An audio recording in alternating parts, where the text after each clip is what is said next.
मुल्ला ना आवे। हाँ भाई, किसी को अच्छा लगे अच्छा, कोई मुसलमान हमारा खाना ना खाए। आपने ये वीडियो देखी, मैं नहीं जानता कि ये इंसान कौन है और मैं ऐसे लोगों को जानना भी नहीं चाहता हूँ। इसने बोला है कि कोई मुसलमान हमारा खाना ना खाए। अब आपको लग रहा होगा कि इसने ये बात मुसलमानों के खिलाफ बोली है, लेकिन नहीं।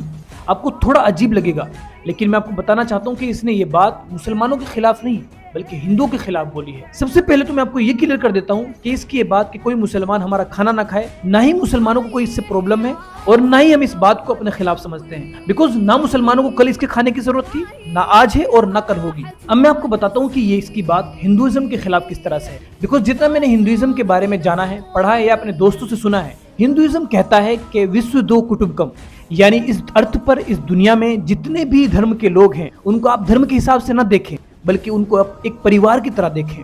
यानी इस अर्थ पर, इस धरती पर रहने वाले इंसानों को बराबर समझना चाहिए। लेकिन ये इंसान एक स्पेसिफिक रिलीजन के लोगों को टारगेट करके बोल रहा है कि मुसलमान यानी मुल्ला हमारा खाना ना खाएं। इसी वजह से इसकी ये बात मुसलमानों के खिलाफ नहीं बल्कि हिंदुओं के खिलाफ ही हो जाती है। और ये कॉमन सी बात भी है। अगर कोई एक हिंदू आकर रिलीजन के बेस पर चैरिटी करता है, रिलीजन के बेस पर खाना खिलाता है, तो क्या लोग ऐसे लोगों को रेस्पेक्ट की नजर से देखेंगे या डिस्क्रिमिनेशन की नजर से? और एक मुसलमान को खाने की लाइन से हटाकर या ये कहकर के कोई मुसलमान हमारे यहाँ से खाना ना ले, इससे मुसलमानों पर कोई फर्क नहीं पड़ेगा। ये बात मैं आपको क्लियर कर चुका हूँ कि मुसलमान ऐसे लोगों के खाने का भूखा नहीं है और ना ही ऐसे लोगों के खाने की मुसलमानों को जरूरत है। बट हिंदुइज्म को टॉलरेंट बोलने वालों को एक और एग्जाम्पल मिल जाएगा। इसलिए मेरी अपने हिंदू भाइयों से रिक्वेस्ट है कि ऐसे लोगों की सोच को बढ़ावा ना दे। बिकॉज इस तरह की हेट स्पीच देने से मुसलमान पर कोई फर्क नहीं पड़ेगा, मुसलमान अपनी लाइफ जीता रहेगा। बट जो लोग न्यूट्रल माइंडसेट के लोग हैं या अदर रिलीजन के लोग हैं, उन लोगों के दिमाग में इस तरह की हेट स्पीच से हिंदुओं की इमेज डैमेज होगी। इसलिए मेरी रिक्वेस्ट है हर एक उस इंसान से जो इंसानियत में यकीन रखता है कि इस तरह की सोच रखने वाले लोगों को हम बढ़ावा न दें। ऐसा इंसान फिर चाहे किसी भी रिलीजन से हो। मुझे उम्मीद है कि आपको मेरी ये बात समझ में आई होगी।